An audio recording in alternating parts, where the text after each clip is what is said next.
Good morning, student. Today we start our first chapter of class 10th. First chapter है आपका reflection of light on plane surface. ठीक है, तो आज हम यहीं से स्टार्ट करेंगे। यहाँ पर आपका फर्स्ट टॉपिक है प्रकाश, जिसको आप इंग्लिश में लाइट बोलेंगे।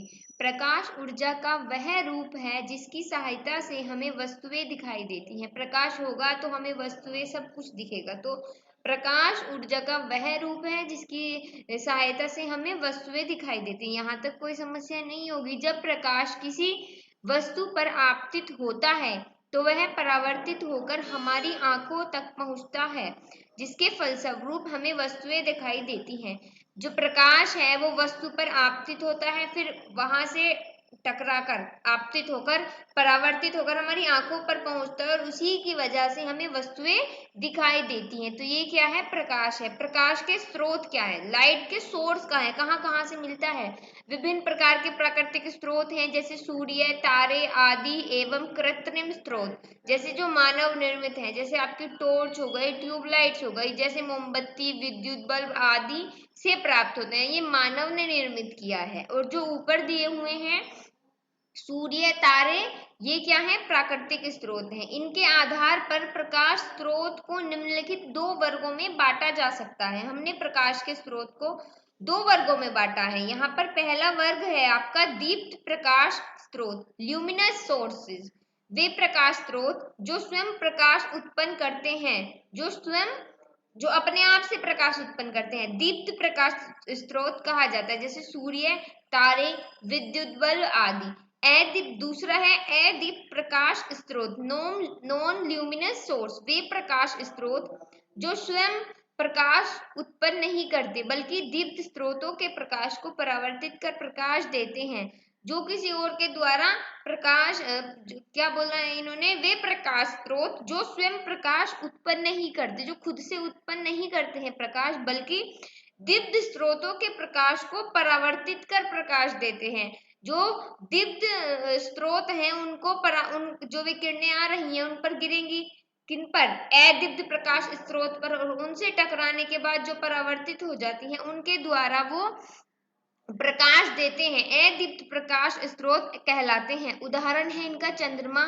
यह सूर्य के प्रकाश के परावर्तित होने पर ही चमकता है। जब चंद्रमा पर सूर्य के प्रकाश की किरणें पड़ती हैं और वो परावर्तित होकर जब सूर्य से टकराती है तो उसके परावर्तन के द्वारा ही जो हमारा चंद्रमा है वो चमकता है। ऐसे ही आपका कांच है, तो ये होंगे अदीप्त प्रकाश स्रोत। अब प्रकाश के गुण देख लीजिए, प्रॉपर्टीज ऑफ लाइट। प्रकाश स्वयं अदृश्य होता है, परंतु इसकी उपस्थिति में वस्तुएं दिखाई देती है। ये खुद नहीं दिखता है प्रकाश, ये अदृश्य है, लेकिन इसकी उपस्थिति में हमें और सारी चीजें दिखाई देती हैं, वस्तुएं। साधारणतः प्रकाश सरल रेखा में गमन करता है, सरल रेखा में होता है। ये प्रकाश के संचरण हेतु किसी माध्यम की आवश्यकता नहीं होती। प्रकाश निर्वात में भी गमन कर सकता है, उसके लिए हमें कोई माध्यम नहीं चाहिए होता है, वो हवा, पानी सब में प्रकाश जाता है। ठीक है। प्रकाश विद्युत चुंबकीय तरंगों के रूप में गमन करता है, विद्युत चुंबकीय रूप में होता है। प्रकाश पारदर्शी माध्यमों जैसे कांच, वायु आदि में से गुजर सकता है। मैंने बोला ना, पारदर्शी माध्यमों से गुजर सकता है, और जो अपारदर्शी माध्यम होते हैं जैसे लकड़ी, लोहा, उनसे नहीं गुजरता है। विभिन्न माध्यमों में प्रकाश की चाल भिन्न भिन्न होती है। अलग अलग माध्यम में अलग अलग स्पीड या चाल के साथ हमारा जो प्रकाश है वो चलता है। निर्वात में प्रकाश की चाल 3 गुणा 10 की घात 8 मीटर पर सेकंड होती है, 3 × 10⁸ मीटर पर सेकंड होती है निर्वात में। किसकी? प्रकाश की जो चाल है वो अलग अलग माध्यम में अलग अलग रहेगी, ध्यान रखना।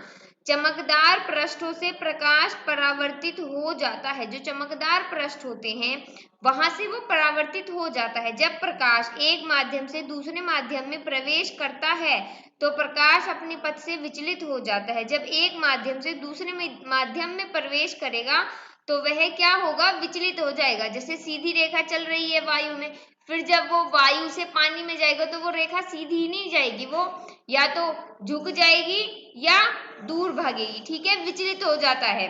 दृश्य या तो देख, इसका एग्जाम्पल ये हो सकता है, या तो हम बहुत ही स्मूथ रोड पर चल रहे हैं जो बहुत अच्छी रोड है, फिर एकदम हमारी जो रोड है उसमें बहुत गड्ढे आ गए हैं, ठीक है, बहुत गंदगियां हैं, तो फिर हमारा जो दिशा है वो थोड़ी विचलित हो जाएगी, हम गड्ढों से बचने के लिए इधर उधर होकर चलेंगे।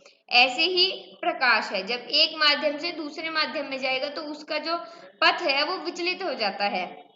अब आपका नेक्स्ट पॉइंट है, दृश्य प्रकाश की तरंग दैर्घ्य 4000 एंगस्ट्रॉम से 8000 एंगस्ट्रॉम तक होती है। जो दृश्य प्रकाश है उसकी तरंग जो दैर्घ्य है वो इससे 4000 से 8000 एंगस्ट्रॉम की स्पीड के साथ होती है।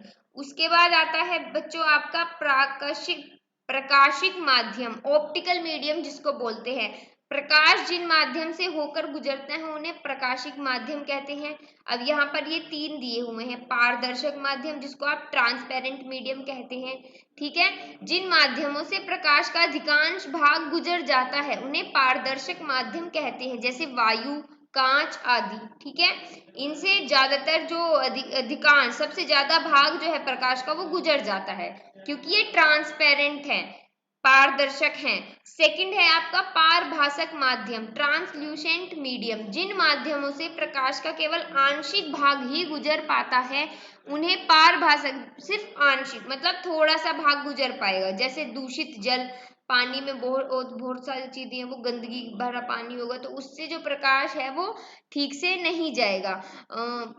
दूषित जल, घिसा हुआ कांच, तेलीय कागज आदि, ये सब क्या है, पारभासक माध्यम है जिनसे आंशिक भाग जाता है, प्रकाश का केवल आंशिक भाग गुजरता है।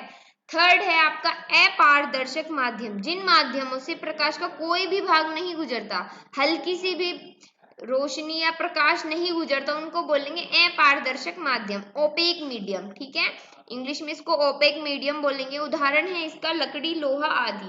अब देखिए प्रकाश किरणें मतलब लाइट रे, वो क्या है, जब प्रकाश किसी पारदर्शिक माध्यम से सरल रेखा में गमन करता है, पारदर्शिक माध्यम से सरल रेखा में गमन कर रहा है, तब प्रकाश के पथ को प्रकाश किरणें कहते हैं, ठीक है। जैसे तथा प्रकाश किरणों के समूह को, जब बहुत सारी प्रकाश किरणें आ रही हैं उनको हम क्या बोलेंगे, पुंज या बीम कहते हैं, ठीक है। तो ये जो पुंज है ये 3 प्रकार के, तो पहला है आपका अभिसारी प्रकाश पुंज, जब प्रकाश की समस्त किरणें एक ही बिंदु पर मिलती हों, यहाँ से बहुत सारी किरणें आ रही है, ये 1 2 3 किरणें दिख रही हैं, ऐसे ये क्या है, बीम हो गया, पुंज हो गया, कहीं से आ रही है प्रकाश से, अब ये एक बिंदु पर आकर मिल रही है तो इनको बोलेंगे, जो किन्हीं प्रकाश किरणों के समूह को अभिसारी प्रकाश पुंज कहेंगे, जब एक बिंदु पर आकर मिल जाएं तो अभिसारी है। अपसारी प्रकाश पुंज क्या होगा, जिसको आप डाइवर्जेंट बीम ऑफ लाइट बोलेंगे, इसको कन्वर्जेंट बीम ऑफ लाइट बोलेंगे। डाइवर्जेंट होगा एक बिंदु से चारों ओर बिखरना, जब प्रकाश की समस्त किरणें एक ही बिंदु से आती हुई प्रतीत होती हैं, एक बिंदु से आती हुई, ये इस बिंदु से जा रही है, ये क्या है, स्रोत है प्रकाश का मान लीजिए, तो यहाँ से बहुत सारी किरणें निकल रही हैं और यहाँ से, इसमें क्या था, किसी प्रकाश के स्रोत से किरणें आ रही हैं, एक बिंदु पर आकर मिल रही है, तो ये अभिसारी हुआ, ये अपसारी हुआ। जब प्रकाश की समस्त किरणें एक ही बिंदु से आती हुई प्रतीत होती है तो उन प्रकाश किरणों के समूह को अपसारी प्रकाश पुंज कहते हैं। यहाँ तक कोई समस्या नहीं आनी चाहिए बच्चों, अगर आपके कोई डाउट्स आ रहे हैं तो आप हमें व्हाट्सएप पर मैसेज के थ्रू बता सकते हैं। थर्ड है आपका समांतर प्रकाश पुंज, पैरेलल बीम ऑफ लाइट, ये होगा जब समांतर किरणें चल रही हैं, जब प्रकाश की समस्त किरणें एक दूसरे के समांतर, यहाँ पर आपको 3 किरणें दिख रही हैं जो तीनों समांतर हैं, तो इन प्रकाश किरणों के समूह को समांतर प्रकाश पुंज कहेंगे। तो अपसारी, अभिसारी, अपसारी और समांतर प्रकाश पुंज 3 तरह के बीम आपको देखने के लिए मिलेंगे, convergent, divergent and parallel beam of light, ठीक है। अब एक नीचे नोट दिया हुआ है, ये आप खुद से पढ़ लीजिएगा। अब आपका नेक्स्ट हेडिंग है इधर, प्रकाश का परावर्तन, रिफ्लेक्शन ऑफ लाइट कैसे होता है, जब प्रकाश किसी चिकनी या पोलिशदार सतह पर आपतित होता है, ये देखिए ये तल है प्रकाश का, ये चिकना तल है, ठीक है, यहाँ पर इधर की साइड यहाँ पर परावर्तन होना है, जब क्या यहाँ दिया है, जब प्रकाश किसी चिकने व पोलिशदार सतह पर आपतित होता है तो उसका अधिकांश भाग सतह से टकराकर उसी माध्यम में लौट जाता है, ये आपतित किरण आई, ठीक है, ये समतल सतह से टकराई, जो पोलिशदार चिकना सतह है उससे टकराई और वापस लौट गई। आपतित किरण, यहाँ से के बाद परावर्तित किरण। हमारी आंखें यहाँ कहीं बनी होंगी तो हमें जो वस्तु है सॉरी वो दिख रही होगी। ठीक है बच्चों, इसके बिल्कुल जस्ट बीच में हम अभिलंब बनाते हैं जो इधर भी 90 डिग्री का कोण बनाता है और इधर भी 90 डिग्री का कोण बनाता है। जब प्रकाश किसी चिकनी व पॉलिशदार सतह पर आपतित होता है तो उसका अधिकांश भाग सतह से टकराकर उसी माध्यम में लौट जाता है। यहाँ देखिए एक ही माध्यम है, यहाँ चारों ओर वायु का वातावरण है। प्रकाश की किसी चिकनी व पॉलिशदार सतह से टकराकर वापस उसी माध्यम में लौटने की घटना प्रकाश का परावर्तन कहलाती है। ये आपतित किरण आई, ये चिकनी सतह से टकराई, फिर लौट गई इधर की साइड। ठीक है, तो ये क्या हुआ, प्रकाश का परावर्तन हुआ। इसमें चाल नियत रहती है और यहाँ पर जो अभिलंब बनता है, इससे जो आपतित कोण के बीच का जो कोण होगा उसको हम आपतन कोण बोलते हैं। अभिलंब से और परावर्तित किरण के बीच का जो कोण होगा उसको आप परावर्तन कोण बोलते हैं और ये हमेशा बराबर होते हैं। ठीक है, हम आगे जो परावर्तन के नियम होंगे, ठीक है, लॉ ऑफ रिफ्लेक्शन या परावर्तन के जो नियम है उसमें आपको बताएंगे। यहाँ पर आता है प्रकाश के परावर्तन से संबंधित कुछ परिभाषाएं हैं। परावर्तक पृष्ठ, जो जिस पर परावर्तन होना है, प्रकाश जिस पृष्ठ से टकराकर परावर्तित होता है वह परावर्तक पृष्ठ कहलाता है। एम एम डैश, मैंने क्या बोला था, यहाँ पर आपको दिखा है ये जो एम एम डैश, ये जो चिकना तल है इसी पर ही तो परावर्तन हुआ है भाई। एक आप किरण आई यहाँ पर इस चिकने तल सतह से टकराई फिर लौट गई, तो ये परावर्तन जो आपका परावर्तन है वो यहाँ हुआ है। कौन सा सतह है, एम एम डैश।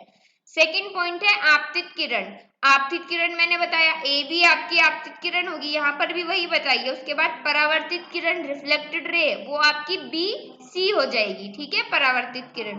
आपतन बिंदु क्या है, पॉइंट ऑफ इंसिडेंस बी।